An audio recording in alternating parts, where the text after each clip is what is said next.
السلام علیکم ناظرین، عالم اسلام سے ملی وائس کے خصوصی بلیٹن عالمی شب روز میں آپ کا خیر مقدم ہے۔ میں عبدالوہاب۔ ناظرین، آج کی اہم خبروں سے قبل چند سرخیاں کچھ اس طرح ہیں۔ سعودی حکومت کو امریکہ کا بڑا جھٹکا، پیش کی جمال الدین خشوگی قتل میں سینئر سعودی اہلکاروں میں شامل ہونے کی رپورٹ۔ اسرائیل کی بین الاقوامی قوانین کی خلاف ورزی، جوہری ہتھیار تیار کرنے کا پلانٹ کا کام تیز، سیٹلائٹ تصویروں میں افشا۔ امریکہ کو خوش کرنے بڑے پیمانے پر ہتھیار خرید رہا ہے سعودی عرب، ماہرین نے ظاہر کی سعودی پالیسی۔ چین میں غیر مسلمانوں پر ظلم کے خلاف فرانس کا اظہار تشویش، اقوام متحدہ میں دلائل پیش۔ اور عدالت ہی سزا دینے کے اختیار رکھتی ہے، قانون شکنی سے باز رہے طالبان، ویب سائٹ پر طالبانی رہنما کی وضاحت۔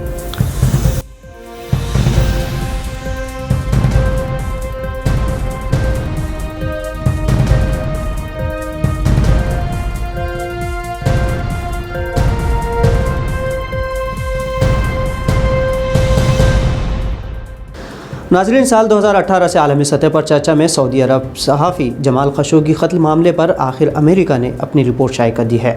رپورٹ میں سعودی عرب کے اعلیٰ حکام کے شامل ہونے کے دلائل دیے گئے ہیں۔ اس رپورٹ میں بظاہر طور پر سعودی حکمراں بن سلمان کا نام نہیں لیا گیا، لیکن اشارے صاف ہے کہ انہی کے اہما پر قتل انجام دیا گیا۔ امریکی رپورٹ میں حکمراں قائد سے قریب ترین سینئر اہلکاروں کے نام بتائے گئے ہیں اور 4 درجن سے زائد ملوث افراد پر امریکہ میں داخلے پر پابندی عائد کر دی گئی ہے۔ ادھر سعودی عرب حکومت نے رپورٹ کی نفی کرتے ہوئے صحافی کے قتل میں ملوث ہونے سے انکار کیا ہے اور کہا کہ رپورٹ سے سعودی عرب اور امریکہ کے رشتوں میں کوئی فرق نہیں آئے گا۔ تیسری طرف سعودی عرب نے حال ہی میں امریکہ سے اربوں روپیوں کے جنگی ہتھیار خریدنے کو منظوری دی ہے، جس سے قیاس ہے کہ یہ ایک طرح کی امریکی دباؤ کی بنانے کی تکنیک ہے۔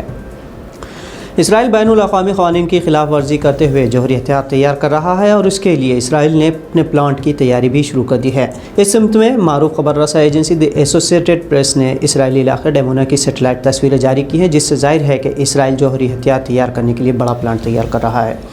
اسرائیل کبھی بھی جوہری ہتھیاروں کی تیاری کو نہ ہی قبول کرتا ہے اور نہ ہی انکار۔ تازہ سیٹلائٹ تصویروں کے تجزیوں سے صاف ہوتا ہے کہ اسرائیل فٹ بال گراؤنڈ جتنی بڑی عمارت کی تعمیر کر رہا ہے، جو اسرائیل کے جوہری ری ایکٹر پروگرام سے چند دوری فاصلے پر واقع ہے۔ اسرائیل کے مطابق مذکورہ عمارت ایک ٹیکسٹائل فیکٹری ہے، لیکن سنگلاق علاقے میں جوہری ری ایکٹر سے قریب ٹیکسٹائل فیکٹری چیمانہ۔ عالمی ماہرین اور مبصرین کی ٹیم کو معائنے سے روکنے اور عالمی جوہری معاہدے میں شامل نہ ہونے سے 100% عمارت جوہری ہتھیاروں کی تیاری کے استعمال کیے جانے کے ثبوت ملتے ہیں۔ ادھر ایران کے جوہری منصوبے پر ٹرمپ حکومت کی پابندی کو ختم کرنے امریکہ کی نئی بائیڈن حکومت نے اعلان کیا تھا اور اسی کے تحت ایران پر جاری اقتصادی پابندیوں کو ہٹانے بائیڈن سرکار اسرائیل سے گفت و شنید کر رہی ہے، کیونکہ اسرائیل ہی ایران کے جوہری منصوبے کے پس پردہ سب سے بڑی رکاوٹ ہے، جس نے اوباما کے دور حکومت میں ایرانی منصوبے کے لیے بنائی گئی کمیٹی کی مخالفت کی تھی۔ ٹرمپ اور اسرائیلی وزیر اعظم بنجامن نیتن یاہو قریبی تھے، لیکن ٹرمپ حکومت برخاست ہونے کے بعد بائیڈن حکومت کے اسرائیل سے روابط پہلے کی طرح نہیں ہیں اور اسی لیے امریکہ نے ایران کے ساتھ سفارتی تعلقات کو مضبوط کرنے کا عندیہ دیا ہے۔ امریکی ماہرین کے مطابق سعودی عرب سمیت دیگر عرب ممالک امریکہ کو خوش کرنے بڑے پیمانے پر ہتھیار خرید رہے ہیں۔ بل ڈورس، جو ایک کالم نگار اور ایکٹیوسٹ ہیں، لکھتے ہیں کہ امریکہ نے سال 1953 سے ایران پر پابندی عائد کر کے اب تک حالات کو برقرار رکھا ہے اور اسی کی کڑی کے طور پر یمن اور سیریا بھی شامل ہے۔ انہوں نے کہا کہ امریکہ کی مڈل ایسٹ سے متعلق پالیسی تاریخ میں سب سے بڑا ریکٹ ہے، جو 1945 میں امریکی صدر روزویلٹ سے سعودی فرمانروا عبدالعزیز سے ملاقات کے بعد سے شروع ہوئی تھی۔ حج 2020 کی طرح حج 2021 کے لیے بھارتی عازمین حج کو مایوسی ہو سکتی ہے، کیونکہ کووڈ-19 کے بڑھتے معاملات سے سعودی عرب سے ہر سال کے حج کے معمول کے مطابق 2.5 ماہ تاخیر ہونے کے باوجود ہدایت نہ ملنے سے بھارتی حج کمیٹی پش و پنج میں ہے۔ حج کمیٹی آف انڈیا کی جانب سے عازمین حج کی قرآن اندازی اب تک نہیں ہو سکی ہے اور اتنے کم وقت میں قرآن اندازی کے ساتھ ساتھ دیگر امور کرنا مشکل ترین مرحلہ ہے۔ مرکزی حج کمیٹی کے افسر مقصود خان کے مطابق اس سال کووڈ-19 کے سبب بھارت اور سعودی عرب کے درمیان حج 2021 سے متعلق باہمی معاہدہ نہیں ہو سکا ہے اور اس بات کے قوی امکانات ہے کہ بھارت سے محدود افراد ہی حج کی سعادت پا سکے۔ سال 2020 میں بھی کورونا وائرس کے مد نظر بھارت سے 2 درجن افراد ہی سفر حج پر روانہ ہو سکے تھے اور یہی صورتحال اس سال برقرار رہ سکتی ہے۔ ابھی چند روز قبل سعودی عرب نے اپنے مقامی باشندوں کو بھی مسجد الحرام میں عبادت سے قبل پاس بنوانے کی ہدایت دے رکھی ہے۔ حج کمیٹی آف انڈیا کو انہی مسائل کے سبب اس سال معمول سے 5 گنا کم درخواستیں موصول ہوئی ہیں۔ چین میں غیر مسلمانوں پر حکومتی مظالم کو فرانس نے منظم حکومتی سازش قرار دیا ہے۔ فرانس نے اقوام متحدہ کے انسانی حقوق کونسل میں کہا کہ اس کے پاس زنجیانگ صوبے میں اقلیتی مسلمانوں پر منظم ظلم کے خلاف دستاویزات اور شواہد موجود ہے۔ کونسل میں فرانس سے بطور نمائندہ شرکت کرتے ہوئے فرانسیسی وزیر دفاع جین یس لے ڈرائن نے جنیوا میں جاری میٹنگ سے خطاب میں بیلاروس، سیریا، یمن میں عدم استحکام اور میانمار میں جاری فوجی بغاوت پر بھی تشویش کا اظہار کیا۔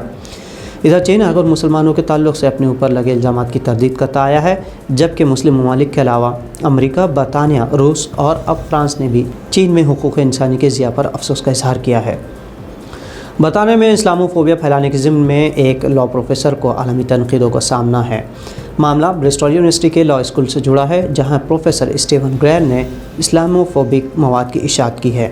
یہ پہلا واقعہ نہیں تھا جب اسٹیون نے یہ حرکت کی ہو۔ دی university of Bristol Islamic society کے مطابق اسلاموفوبک متاثر پروفیسر کے خلاف کئی بار شکایتیں موصول ہوئی ہیں کہ وہ اپنے درس کے دوران مسلمانوں کو ٹارگٹ کرتے ہیں۔ پروفیسر کے خلاف گزشتہ سال بھی شکایت درج کی گئی تھی اور ان سے حقوق انسانی کی خلاف ورزی پر اپنے مواد ہٹانے کی ہدایت دی گئی تھی، لیکن پروفیسر کے خلاف اب تک کوئی سخت ایکشن نہیں لیا گیا۔ افغانستان میں طالبانی حکومت میں سزا دینے کا عمل ہمیشہ سرخیوں میں رہا ہے اور فی الحال افغانستان سے مئی 2021 تک امریکی افواج کے ہٹنے سے طالبان کا دوبارہ حکومت حاصل کرنا یقینی ہے۔ اسی دوران طالبانی لیڈر شیخ ہیبت اللہ اخندزادہ نے اپنی ویب سائٹ پر کہا کہ کسی بھی معاملے میں مجرم کو سزا دینے کا اختیار صرف عدالت کو حاصل ہے۔ اگر کوئی ملزم پیش ہوتا بھی ہے تو اسے شرعی کورٹ میں پیش کیا جائے گا اور عدالت میں مجرم ثابت ہونے پر ہی اسے سزا سنائی جا سکتی ہے۔ اس کے علاوہ کوئی طالبانی عہدیدار یا ممبر سزا دینے کا اختیار نہیں رکھتا۔ طالبانی قائد نے اپنے حکم نامے میں طالبان ممبروں سے قوانین کی پاسداری، حکومتی پالیسیوں پر عمل اور کسی بھی طرح کی قوانین شکنی سے باز رہنے کی ہدایت دی ہے۔ تو ناظرین، ملی وائس کے عالمی شب و روز بلیٹن میں یہ تھی آج کی اہم خبریں۔ دیگر تجزیے و خبروں کے لیے آپ ملی وائس کو فیس بک، یوٹیوب سمیت سبھی سوشل میڈیا پلیٹ فارمز پر فالو اور سبسکرائب کر سکتے ہیں۔ عبدالوہاب کو اجازت دیجیے۔ اللہ حافظ۔